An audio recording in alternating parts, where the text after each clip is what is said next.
Yes, I'm wearing a Superman t-shirt and I'm gonna do an Iron Man review. That should tell you something.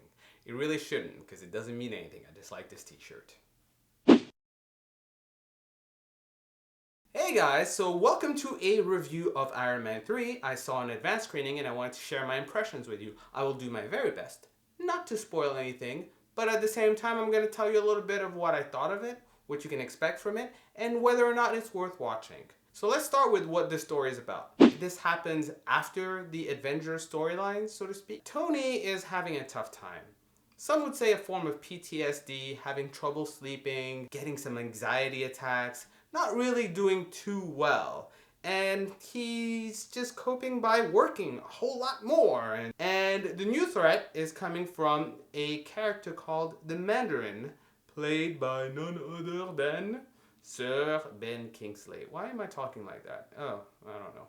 Anyways, that's essentially what's going on. I'm not going to tell you a little bit more because you get into the whole spoilery bit. So watch the trailer, read the synopsis, if you want to find out more. Let me just go into what worked in this movie. You know what worked in this movie? A lot. A whole lot worked in this movie. The story. Let's start with the story. When you're having a third movie in a franchise, things can get stale. You're just like, bring in a bad guy, bring in a conflict, blah, blah, blah, blah. There you go. And then add a little bit of trouble for the main character, and there you go. That's what I expected in this movie. And to a certain degree, I got that, but I got a whole lot more on top of that. You're gonna see some stuff that you would not expect. Things that are just expected to come from the bad guy side don't really come out the way you think. And things that are expected from the hero side don't come out the way you think either.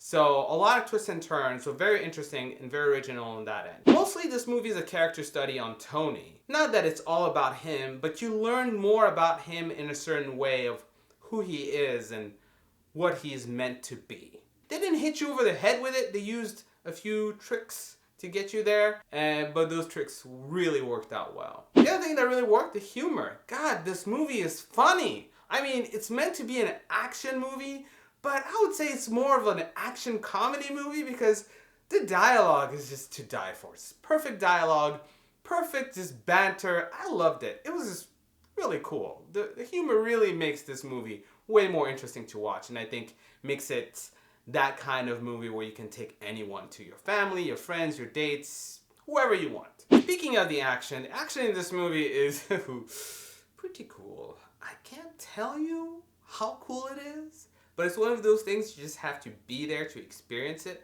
I actually saw it in 3D, and I'm not a big fan of 3D, but I didn't mind watching it in 3D.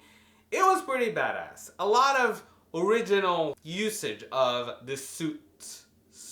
Did I add an S there? Just saying. That's all I'm gonna say about that. Suit. Moving on to what didn't work. Actually, not a lot.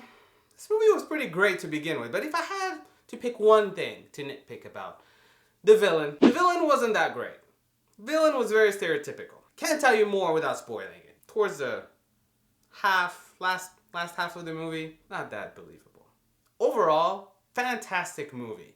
If I had to peg it against Iron Man 1, Iron Man 2, The Avengers, Thor, Captain America, all those movies together, I would say Iron Man 3 kicks the butt of all those movies. Yes, I said it. It's even better than Iron Man 1. Yeah, Iron Man 3 is that good. It's better than all those movies together. At least I enjoyed it more. I hope you enjoy it more yourself. If you go see it, or if you've seen it already, comment below, let me know. If you're gonna add spoilers in there, you put spoiler alerts and then write it. If you like this video, make sure to hit that like button. If you like me and the review and everything else we do, subscribe. We have more TV reviews, movie reviews, reviews of all kinds. Not really, it's just TV and movies. So subscribe and you might see more of that. So that's all, folks. Until next time, bye.